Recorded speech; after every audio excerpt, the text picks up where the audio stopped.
Hi YouTube, how are you? Welcome to my newest video where I will be talking about 4 tools that every spiritual person needs in their arsenal. I'm Lamarr Townsend. If you don't know who I am, or if you're new to my channel, I am a psychic, an energy channeler, a tarot reader, and an astrologer. If you would be interested in a personal reading from me, I am available for personal readings and I would love to read for you. Check out my website, LamarrTownsendTarot.com. That is where you can reach me. That is where I'm available for personal readings. And like I said, I would love to read for you. I do mediumship readings if you want to connect to your ancestors and spirit guides. I do past life readings if you want to connect to your past lives or learn about your past lives.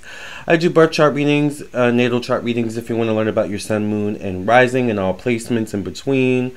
I do psychic tarot readings, of course. I do candles and so much more. So if you would be interested in any of these things, check out once again my website, LamarrTownsendTarot.com. So in this video, I want to talk about 4 tools that every spiritual person needs. Let's talk about, first of all, what is a spiritual person, because a spiritual person doesn't have one necessary uniform look about them, or, you know, a spirituality doesn't look one way in particular. So there's so many different ways to practice spirituality. There's so many different ways to be spiritual, to be a spiritual person. It really is all about figuring out what works best for you. If you're new to the spiritual realm or the spiritual life, you know, lifestyle journey, well, this may be a good start for you in that journey, you know, perhaps. And having these tools in your arsenal, I think, you know, any spiritual person, whether you're at the beginning of your journey, whether you're advanced in your journey, you know, no one's really at the end of their journey unless you're at the end of your life, so to speak, right? You know, so unless we're not at the end of our life, we're always on a spiritual journey, a never-ending spiritual journey. And as far as we know, it doesn't even end, you know, once we get over on the other side, you know, with our family, friends, and loved ones. The interesting thing, though, is that with some of these tools I'm about to mention, you can connect with, you know, your friends, ancestors, and spirit guides on the other side on your own with these tools. So really, if you just have these 4 tools in your spiritual arsenal, you will be perfectly fine. You know, it's a good starter kit. You got to start somewhere. Actually, what inspired me to do this video was, lately I have been looking at a lot of like cooking videos and like what you need, the essentials you need in terms of like cookware, in terms of like cooking on your stovetop, the essentials you need in terms of bakeware, like, you know, baking in the oven, the essentials you need in terms of your actual utensils. Like, there's so many things if you want to be a good cook in the kitchen. You guys know I love cooking. If you follow me on Instagram, if you even just like follow my community tab on YouTube, I'm always posting, you know, new foods that I'm trying, I'm creating, recreating, or making. I love, you know, making food. It's just really a joy of mine. So in that, I've been, you know, expanding and upgrading and growing my cookware. So I was thinking about it and I was like, you know, has to be a video, or there has to be a topic about essential items needed for a spiritual life. Someone who is just fresh in the kitchen of spirituality and is trying to cook up, you know, some magic and manifest some things. With these 4 tools, you will be able to do that. So let's get into the 4 tools that every spiritual person needs in their tool belt. Now, once again, keep in mind that everything, you know, on this list is relative. As you grow and evolve in your spirituality, you will just naturally find things that work for you. The number one thing, and I have my notes here on my iPhone here, so if you see me looking down, that's what I'm looking at. The number one thing that a spiritual person needs in their spiritual arsenal is a favorite cleansing herb. All right?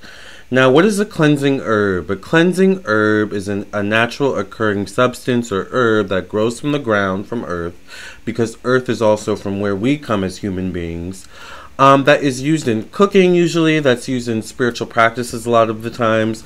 But, you know, a lot of the same herbs that we use in cooking is used in spiritual practices like magic and cleansings and stuff like that. What is a cleansing, you ask? A cleansing is some sort of spiritual practice that is done in order to cleanse your spiritual energy. We all have, spiritual energy, and we all are in situations throughout the day where a lot of energy is also being projected at us, or we're just in a lot of situations or environments where there's a lot of energy. Say if you're shopping at the grocery store or Target or Walmart, you know what I'm saying? You're picking up other people's energy. So if someone or people throughout the day come into that store, that grocery store that you're in, and they have heavy energy, you may pick up on that, and take it home with you, God forbid. Have you ever heard, the saying where like ghosts, or spirits will like follow people home kind of thing? Well, one way to get rid of all that energy is to take a spiritual bath, is to cleanse your space, is to cleanse yourself.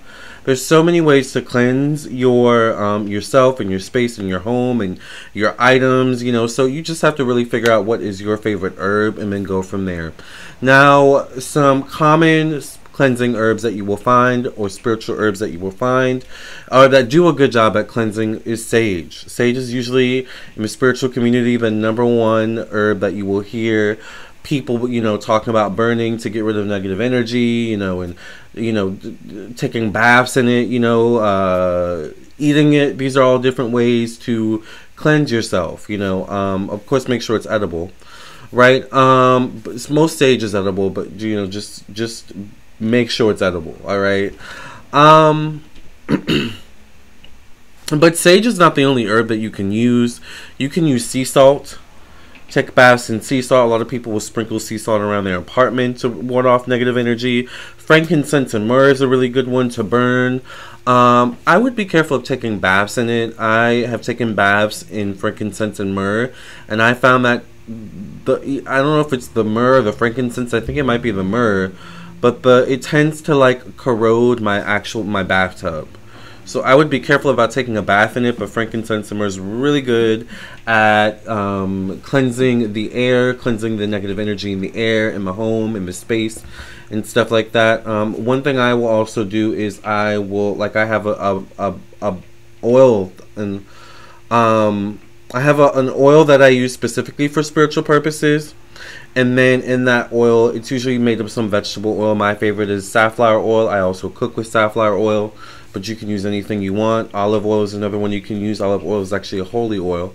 But what I like to do is I like to infuse the oil, and I don't use this oil for cooking purposes. So if you're going to use a spiritual oil, make sure you either have edible things in that oil so that you can, eat it and infuse it in your foods, or, just make it an oil that you don't use for cooking. So the spiritual oil that I have infused with herbs, I don't use for cooking. I just use it for spiritual practices, whether I'm taking a bath or consecrating something, or doing a cleansing candle for myself or my clients. So I will actually put frankincense and myrrh in that oil blend in order to, have a cleansing effect. So frankincense and myrrh is one of my favorites. Hyssop is also another really good herb that you may not find at the grocery stores, but you may sometimes find it at any spiritual store. It's really good at cleansing. So find your favorite herb and add it to, your arsenal of maybe just something you incorporate on a daily basis. Like I said, a lot of these herbs, you can drink as well. Like, I'm sure there's something such as sage tea, hyssop tea. So you also want to make sure that you are somehow cleansing your body as well as your space. So I would get a versatile herb, much like the ones I mentioned. But keep in mind that not all herbs you can ingest or take baths in. So do your research. The second thing that a spiritual person needs to become spiritually powerful and to grow in their spirituality and to start, in terms of their tool belt, is you need protective amulets. All right. Every spiritual person needs some form of a protective amulet. All right. Whether you have evil eye jewelry, whether you have crystals and gemstones, whether you wear them or you have them around your apartment, your home. Earrings are also can be used as, a way of warding off evil and negativity. Necklaces, bracelets you often find, like, people wearing like evil eye bracelets and stuff like that. People will have evil eye stuff, or like even like crosses around their home and stuff like that. These are all protective amulets. So once again, excuse me. So once again, as you can see, like, that there's so many ways and forms of, of these tools, so there's not one way to do this, it's just kind of pick, choose what fits for you and stick with it, until you find maybe something better or expand in your tool arsenal. Because it's like, once again, like the kitchen, like you always have your favorite kitchen tools and kitchen pans and kitchen, baking sheets or whatever, but over time you expand and you gain more favorites, and you like just expand your repertoire. So this is basically how your spirituality is and how you should approach this, situation. So definitely have some form of protective amulets. One is not enough. Don't think you can just have like an evil eye necklace and be fine. You're gonna have to up the ante, especially as you grow in your spirituality. Yes, have the evil eye necklace, but maybe incorporate evil eye earrings, evil eye bracelets. Definitely maybe, have evil eye, some sort of amulet in your car, on your backpack, something like that, to always ward off negative energy and evil. I also am a huge believer in, putting like protective amulets in your wallet. I actually did a class on that on my Patreon, so check out my Patreon for that. Also follow me on my Instagram, Facebook, TikTok, Twitch. I'm all over social media. My podcast on Spotify, Apple, Google, Anchor, and all other platforms. So the third tool that every spiritual person needs in their arsenal is Divination Tool, a divination tool. So there's so many divination tools. There's pendulums. For goodness sakes, you can use your necklace as a pendulum, and it doesn't have to be a pendulum, necklace. Tarot cards are divination tools. Spirit boards are a divination tool. All of these things I'm mentioning I don't have, but the ones I do have, I'm, showing you. Gemstones and crystals can be a or a divination tool. A lot of people will look into a crystal ball and see things. So really have to find what works for you and stick with it. And there's differences in oracle cards. So there's nuances in divination tools as well. So this is actually kind of a fun thing to delve into. Oracle cards are a bit easier to deal with, a bit easier to understand. Tarot cards are a bit more intricate in terms of divination tools. Have at least one. I'm a big believer that, anything can be a divination tool. For those who have been watching my channel for a long time, at one point I actually was able to read, like, I think it was dealing with something with the election or one of the politicians. This is a cup of Washington, D.C., because I'm from the DMV area, D.C., Washington, D.C., Maryland, Virginia. And I was getting messages from this cup, during the reading. So this cup literally became a divination tool. I have my Bible here. I actually don't know why it's here. I should put it on one of my saint altars. But I have my Bible here, and I've used my Bible as a divination tool before. The Bible has been used for centuries as a divination tool. The Psalms specifically are really good for that. So there's so many forms of divination tools that you can utilize as well. So don't feel like, there's one way, or, I know a lot of people use tarot cards. Doesn't mean you have to use tarot cards. But if you do, don't go after the tarot deck that everyone uses. I am a big believer in going to a store, spiritual store, and really picking things up, really looking at things, maybe doing research in the store and really feeling out what is your divination tool. All right? Go with your gut with that. The last one I recommend a spiritual person have, and this is a very underrated thing, is a journal or a notebook, or I like to call it a witch book. Alright? So this is my witch book. Unlike just any old journal or notebook, this is a book that I have a lot of my classes, a lot of my notes. Oftentimes when you see me, when you get a tarot class, for those who have gotten tarot classes from me, this is what I teach my tarot class out of. Everything, in terms of how to, I read tarot is in this book. Everything I know about astrology is in this book, but also a lot of other things, are in this book. When I get readings from other or when once in a blue moon, when I get readings from other psychics, or when I hear something from spirit, I'll write it in this book. When I have a very spiritual experience happen and I want to write it down to remember it, I write it in this book. Even when I have certain recipes, like I will write them in this book. And I think it's important to keep witch books or journals or notebooks, along your spiritual journey, because there's so many things that you're gonna get readings, you're gonna try new things, you're gonna hear things yourself from spirit, you're gonna have dreams, you're gonna we are literally spiritual beings having a human experience, and it's so hard to recollect everything that happens in our life. I mean, think about it. Do you remember your dreams you have every night? Do you remember every detail? When you wake up, sure, you may remember the details, very vividly, but 20 minutes later, 30 minutes later, 12 hours later, do you remember those same details?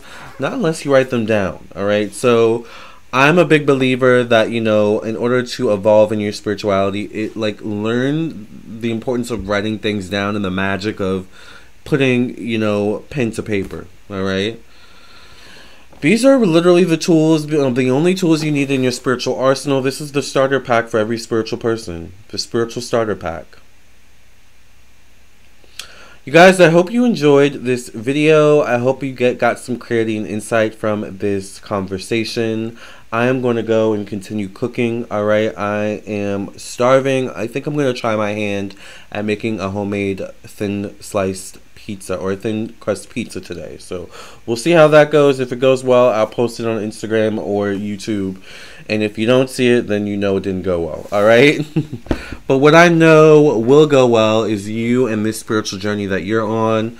Like I said, if you don't have these 4 tools, at the very least, go get, some form of these tools, and you will be well on your way to becoming a spiritual aficionado, just to becoming a spiritual, not beginner, but an intermediate, alright? Alright, you guys, love and light. I appreciate you all for listening and watching. Until the next one, God bless.